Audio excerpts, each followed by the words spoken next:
मुझसे आवाज इतनी नहीं निकले कि मम्मी पैर सब तोड़ दीनों के पैर कमर में कोई दम नहीं रहा, चल भी नहीं पावत रहे मां।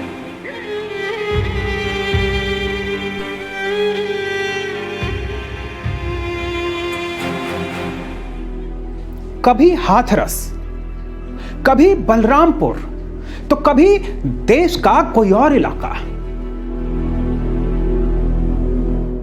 दरिंदों का गुनाह थमता नहीं, सिस्टम वक्त से काम करता नहीं।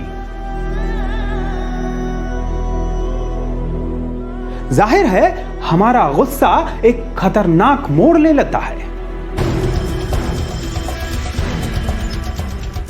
हम पुलिस एनकाउंटर की मांग करने लगते हैं। क्या आपको भी लगने लगा है कि अब यही एक रास्ता बचा है? तो आइए आज इसके हर पहलू पर हम और आप डिटेल में बात करते हैं।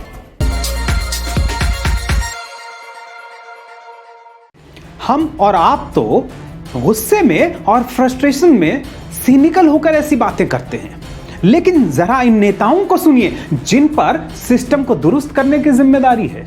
योगी जी जो वहाँ के मुख्यमंत्री, मैं जानता हूँ कि उनके प्रदेश में कभी भी गाड़ी पलट जाती है। ये हैं बीजेपी के राष्ट्रीय महासचिव कैलाश विजयवर्गीय। यूपी में अलग अलग मामलों को लेकर जब लोगों का पुलिस के खिलाफ गुस्सा बढ़ने लगा तो इन्होंने एनकाउंटर की बात कर लोगों को बहलाने की कोशिश कर दी। साफ कह रहे हैं कि जैसे विकास दुबे मामले में पुलिस की गाड़ी पलटी, वैसा ही इस मामले में भी हो सकता है। और इनका सिस्टम पर भरोसा होगा भी कैसे?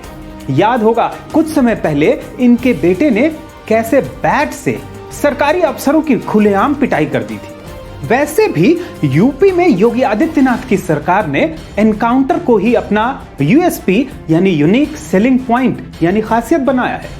सीएम बनने के 3 महीने बाद ही योगी ने कह दिया था कि अपराधियों को सीधा ठोक दिया जाएगा। वे लोग अगर अपराध करेंगे ठोक दिए जाएंगे और वही कार्य हम करेंगे। यह इंटरव्यू अकेला मौका नहीं था जब उन्होंने ऐसी बात कही हो। उसी साल नवंबर में गाजियाबाद के चुनाव में भी उन्होंने यही कहा था, अपराधियों को सीधा ठोक दिया जाएगा। ये यूपी पुलिस के सीनियर ऑफिसर हैं राहुल श्रीवास्तव, गर्व के साथ बता रहे हैं, UP police encounter express halts in the capital, miles to go. यानी यूपी पुलिस की एनकाउंटर एक्सप्रेस की सवारी चल पड़ी है और अभी तो मीलों चलना है। यूपी सरकार विज्ञापन करके बता रही है, इतने महीनों में इतने एनकाउंटर, इस शहर में इतने एनकाउंटर।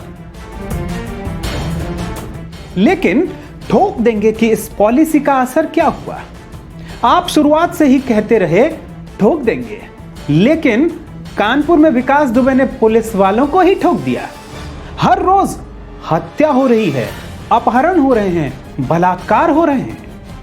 इस ठोक देंगे सिस्टम का सबसे ज्यादा फायदा तो पुलिस वालों को मिला। जब चाहे जिसे चाहे गोली मार दें। नोएडा के इस 25 साल के लड़के के साथ ऐसा ही हुआ।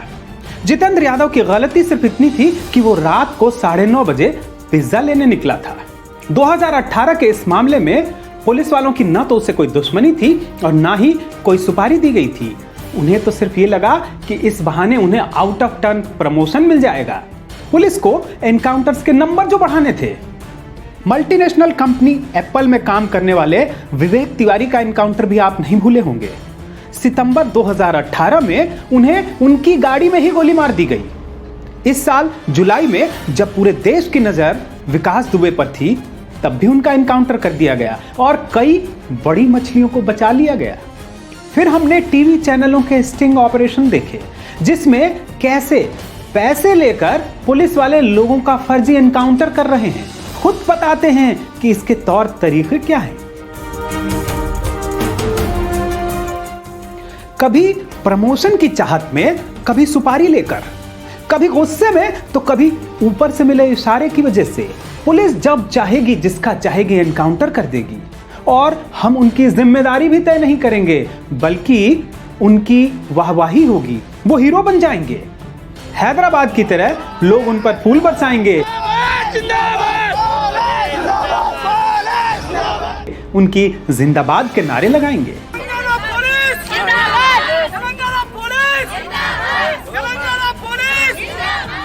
भूलिएगा मत, हैदराबाद मामले में भी पुलिस की भूमिका ऐसी ही थी।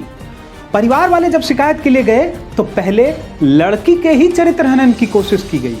अगर एनकाउंटर से अपराध खत्म होते तो इतनी अदालतों और जेलों की क्या जरूरत थी?